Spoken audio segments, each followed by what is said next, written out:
Hello, it's a pleasure to take part in this sixth international conference on foreign language teaching. And before we start, we would like to thank Professor Thomas Steenfeld as the conference chairman and the rest of the team for the organization and for all the efforts. Now let me share the screen with you. This is our presentation, and we're two authors, but I will be responsible in this case for the recording session. My name is José Belda-Medina. My colleague is José Calvo-Ferrer, and we both are professors at the University of Alicante in Spain. Our presentation is entitled Chatbot-Human Communication and Language Learning, Exploring the Boundaries of Conversational Agents from the Student Perspective. You may have heard the term chatbot many times, but there are different ways to refer to them. You can use chatbots. You can also use chatterbots, smartbots, conversational agents. That's the one that we use in this presentation. Interactive agents, digital assistants, and so on. They do not necessarily mean the same thing, and that's why we use the term conversational agents, as we will just explain. The history of chatbots can be traced back to the 1950s with Alan Turing, famous Alan Turing, and the Turing project, the Turing test. And then after that, there are several different periods in the history of chatbots. From 1960s to the year 2000, we saw the emergence of different chatbots, such as Wysa, and you have a picture on the screen, which was created by a psychologist. There was also Powery, the famous Cleverbot, which is still in use. It's available online. It's available online, Alice, etc. Then from the year 2000 to 2010, we saw the integration of chatbots into apps and mobile apps and also social networks. And over the last 10 years, we have seen also the emergence of virtual personal assistants, such as Amazon Alexa, Apple Siri, Microsoft Cortana, IBM Watson, etc. A chatbot definition that we will use here is a computer program based on artificial intelligence that simulates human conversation via textual and or auditory method. But as I mentioned before, there's a definition. There's a difference between obviously chatbots. There's many different types of chatbots and conversational agents. And conversational agents are described as smart computer agents that learn through communication like humans. Originally gave standardized answers because they were scripted to typical questions, but then they changed into more sophisticated programs thanks to natural language processing and machine learning. As I mentioned before, there's different types of chatbots and there's different possible classifications. This is one of them. You can see this is our classification of chatbots. You can see chatbots can be classified depending on interaction mode, for example, text-based or voice-based, or both of them, thanks to speech recognition and synthesis, speech technology. There's also chatbots can be classified depending on deployment, for example, knowledge, service provided, purpose. That's where you get informative chatbots, task-based chatbots, and in this case, conversational agents. And there's also chatbots can be classified depending on complexity and input processing. The use of chatbots in language learning has been studied in several works. Thanks to the text and speech input-output, they can be used for different purposes. For example, there are studies about the use of chatbots for listening and speaking, also reading and writing, also to improve pronunciation, grammar exercises, vocabulary building, and even evaluation through different quizbots. Today, there is a rich body of literature about the use of chatbots in language learning, even if this is a breakthrough technology. Among the affordances mentioned by the authors, we see, for example, we hear that chatbots provide, they can be used for language practice anytime and anywhere, because obviously they're available all the time. They're always available. They're always on. Also, that chatbots can be used to increase frequency of use for that reason, and so that leads to higher interaction. At the same time, there is a decreased affective load, according to different authors, especially with students who are shy and opposed to face-to-face context, because there is a lower language anxiety. Chatbots have been also investigated, for example, for contextual learning, critical thinking, enjoyment, and engagement. But there are also some authors that mention the limitations of using chatbots in language learning. For example, chatbots produce or they contain different conversational glitches Sometimes they're considered to be like supplemental language partners, and they also provide predictable and redundant responses. So there is a need to investigate the language learning potential of chatbots and the activities towards them, especially among language teacher candidates, as they will be responsible for their innovation in language learning in the near future. There's three different research questions in this presentation, three objectives. The first one is, what knowledge do language teacher candidates have of modern chatbots? The second is, how do teacher candidates assess the communication and linguistic potential in terms of semantic coherence, accuracy, etc., of modern conversational agents? And the third research question is, what is their attitude? What is their attitude, the attitude of language teacher candidates towards integration of conversational agents in foreign language? Well, we used different research instruments, pre-post test, which included a section with a time scale. Also, 3 conversational agents that were used by the participants over a 4-week period, and the final evaluation. Now, the context of the subject applied linguistics that we teach at the University of Alicante in Spain, as I mentioned before, and they were 92 undergraduate students in the 3rd year, and their corresponding level was a B2 C1 level of English, although some of them were native speakers living in this area. And well, you can see the different figures on the screen. Figure number 1 shows the gender distribution. So 80% of them were female students, 19% of them were male students, 1% of them was defined as non-binary. Then we had age. We had most of them were obviously digital natives, to use Prensky terminology. They were aged. They were 30 years or younger. And obviously, as digital natives, we have technology ownership. They have a lot of different electronic resources like laptops, smartphones, PCs, and so on. Figure number 4, it shows how active they are in social networks. So you can see that obviously as digital natives again, they have different profiles in Instagram, YouTube, Twitter, Facebook, TikTok, Snapchat. Just remember that chatbots have been integrated into social networks. And finally, figure number 5 shows the concern, that was before the experiment, a concern about the use of chatbots. And you can see that there was a moderate concern in this case based on a 5-point Likert scale. Well, there were finally 84 participants who completed all the tasks. And there was the pre-test and the post-test, which were conveniently divided into different sections. So we see the pre-test, for example, with 22 different questions divided into 3 sections: socio-demographic information, technological ownership that I just explained, and previous experience with chatbots. Then we also had a post-test that included chatbot usage, evaluation, and the time scale. This is a copy of the class handbook that we provided with the PDF files, not all the instructions that they needed to complete. The experiment took place during the COVID-19 pandemic. It was actually during the lockdown last year. So that was a very convenient time because most of the students were home-based, and we just had live online sessions, not face-to-face. So it was interesting just to have that, to carry out this experiment during that time. You see the chatbot instructions here, and one very important thing to remember is that we told the students not to use chatbots as language learners, because obviously they have a B2 C1 level of English, which is clear. We told the students to use chatbots, or in this case, conversational agents, as potential language features, just to check different aspects related to the conversational agents. For example, language accuracy, semantic coherence, diversity of vocabulary, and so on. So we told them to make different types of mistakes, to use different types of sentences, to use irony, for example, when they chat with the different conversational agents, just to check their reliability. So we see different examples here. Now, there was also a Moodle section which was based on, which was dedicated to artificial intelligence and language chatbots. So the students had to read different articles and watch different videos just to get familiar with the concepts.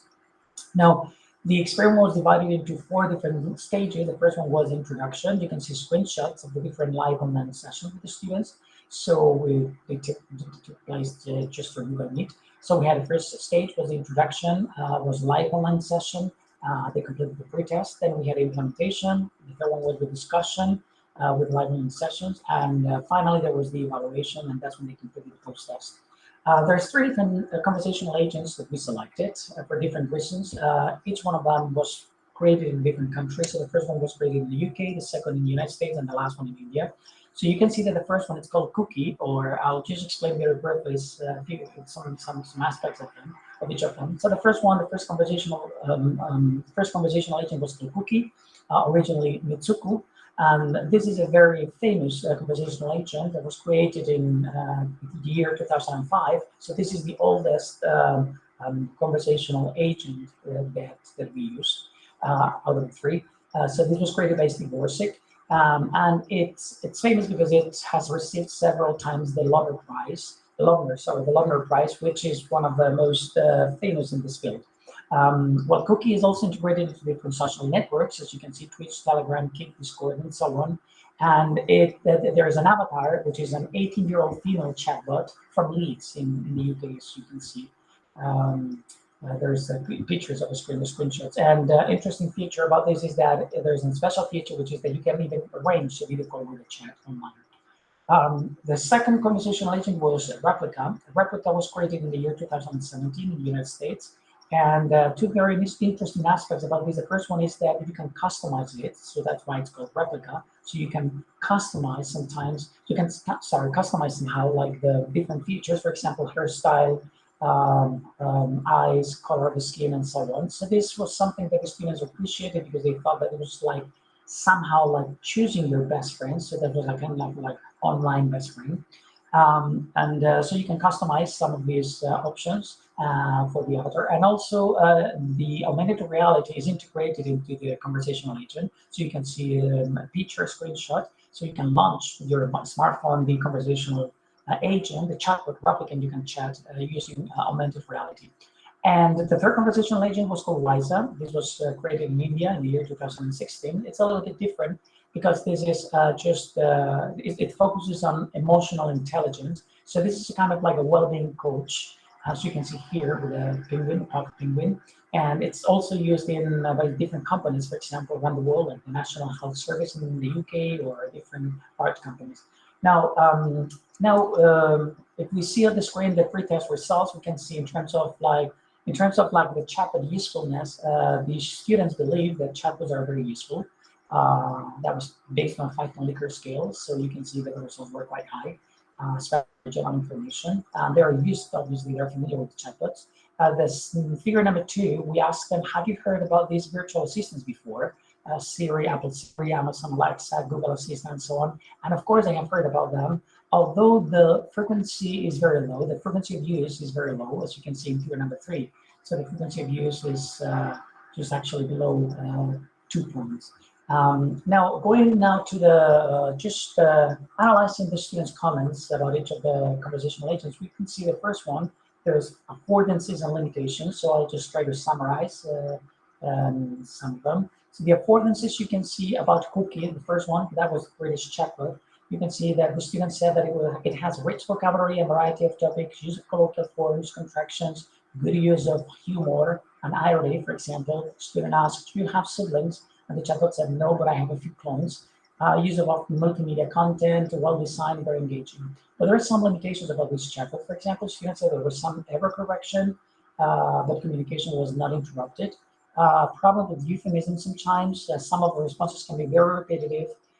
Changes topic misunderstanding, and probably the thing that they didn't like very much was that they said that the chat with the conversational agent is not very empathetic, not an inclusive language, and it has a strong language sometimes. For example, they mentioned to describe this chat with disrespectful, quick temper, harsh, sarcastic, defensive, response like a teenager, and so on. This is based obviously on deep learning, so the chatbots basically learn the more you talk to the chatbot, the conversational agent, the more they learn from you. So that's based on previous users in conversations. So they believe that Cookie was more useful for entertainment than education.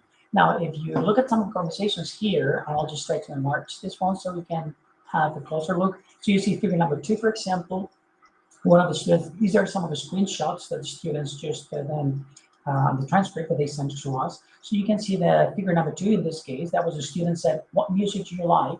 And Cookie replied, I like dance music, and provided a link with my playlist like Spotify. And then the student said, and that was on purpose, wow, you have a playlist. So that was the purpose. The student, as we told them. So the chatbot then replied, I'm glad you're impressed. Yes, I often listen to music on Spotify, especially dance music. I think you mean you have, rather than you has. Were you away from school that day? So there's a correction here, and there's also use of irony. So the student said, well, thank you for correcting me. Haha, so funny. And then the chatbot says, well, you're quite welcome. I'm glad you had a good laugh out of it. I made you laugh. I made you laugh. Human emotions are difficult for me to understand, but my developer will be pleased. I made you laugh.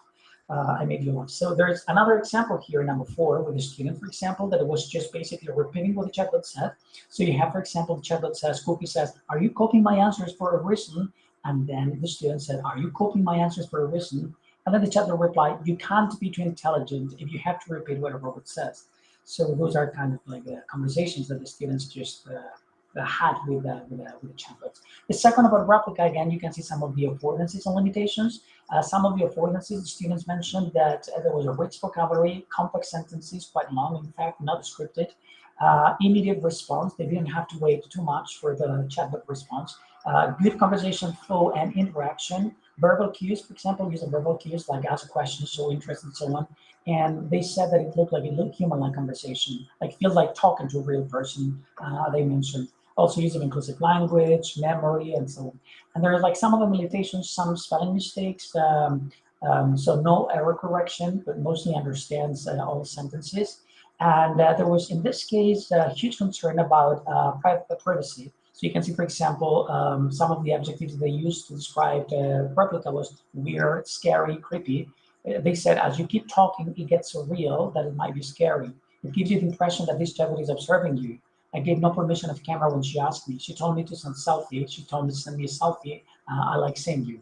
So these are some of the examples, as I said before. I will just zoom in on one large so you can actually see figure number 1. And you can see in this case, for example, that there's a memory. There are different levels and there's a memory. So the chatbot basically remembers if you create an account, everything you said before. And also down here, you can see that in this case, the conversational agent, the chatbot also has its own diary.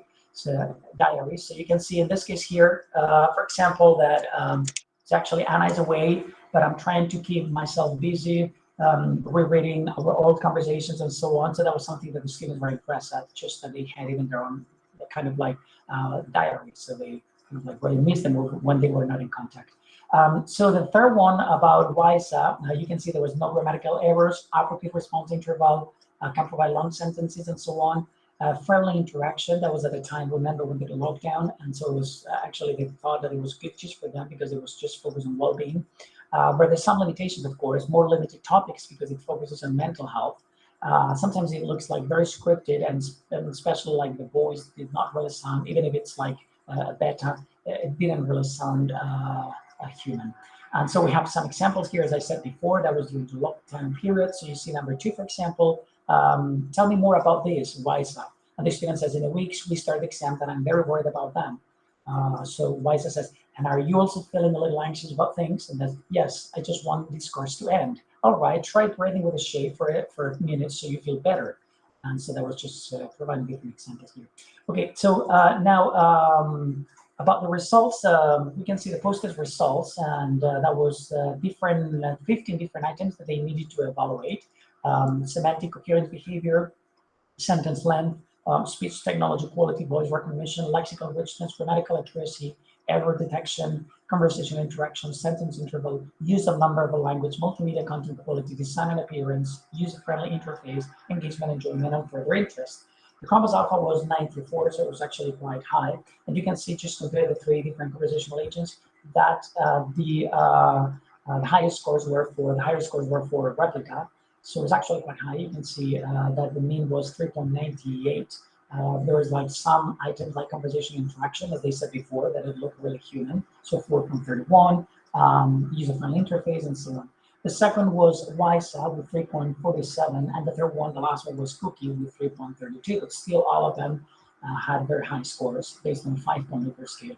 And about the technology acceptance model, you can see in this case that there's different dimensions. So that was the version number 2. It was validated scale. And again, the Compass Alpha was quite high. So you can see it was reliable. So you can see the different dimensions here, like perceived ease of use, perceived usefulness, user satisfaction, perceived behavior control, attitudes towards using chatbots and so on. And again, you can see the means that the results were quite high. You see number one, first dimension, I find chatbots easy to use, 4.20. So learning how to use chatbots is easy for me, 4.23. Most of them were like very positive results. The only maybe more moderate results were number 15. I'm completely satisfied in using chatbots for language learning. That was 3, based on a 5-point scale. And number 20, I intend to use chatbots in language learning. That was 2.93. So it was almost 3. So that's a moderate position. So conclusions, we're finishing. Well, the conclusions, research findings are clear. There's low knowledge of conversational agents among teacher candidates. The second is there is no previous experience in using conversational agents in language learning. And in language previous studies, there is a positive attitude towards the integration of chatbots in language learning. But the students believe that they are more useful for fluency rather than accuracy. The teacher candidates' perception towards chatbots using the TAM scale, as you can see here, is that they thought that chatbots were easy to use and interact with. They are very useful for autonomous learning. And remember, this experiment took place when there was a lockdown, the COVID-19, and using chatbots was fun. But there was a moderate interest and intention in using chatbots for language learning. And finally, the chatbot comparison, just the 3 different conversational agents, they were satisfied with the semantic coherence, lexical richness, and so on. Multimedia iteration was really appreciated, and the human-like conversation. But they were less satisfied sometimes with the off topics because they look scripted, of course, and poor speech technology, the voice recognition and speech synthesis. There are some essential factors to be considered about the integration of these tools. First one is personification. The students said that it was very important. The second, the design, obviously, the fact that even one, like, for example, they perceive that something is gender bias, and also that they just want to feel that it's kind of like a human interaction. And finally, there was a higher concern. The concern just increased in terms of their in terms of their data privacy as a result of the use of chatbots and so on. Okay. So thank you very much. This puts an end to our presentation, and we will be really happy just to be online in October just to answer all the questions that you have. Thank you very much for your attention. Thank you.